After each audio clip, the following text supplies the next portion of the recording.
I remember typewriters.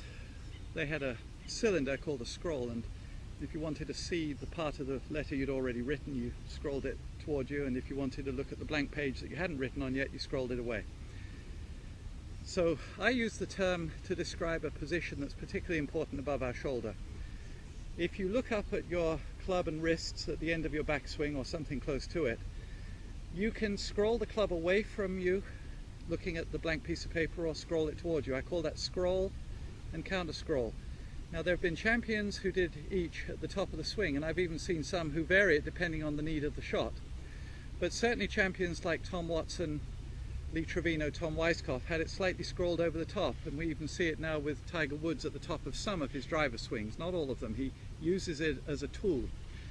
Those of them who had the wrists folded back more into what I call the counter scroll position, like Jack Nicklaus, and even a very fine golfer from the Channel Islands called Tommy Horton, would have the wrist folded back this way. This is an open club face position. It requires an extremely comparatively early hit to square up the club face. Now, Tommy Horton, who wasn't a big chap, used to hit it by all of the bigger fellows, so obviously that was a source of great power.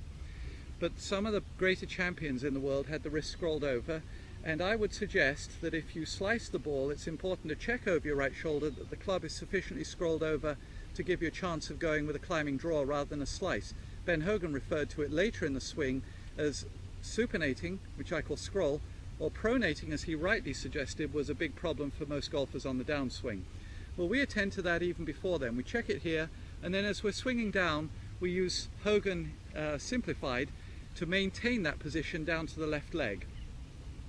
So check to see that you're scrolled correctly, and you use Hogan simplified if you're slicing the ball. It should give you a low draw, and as you start to brush the grass, something that climbs better and more efficiently.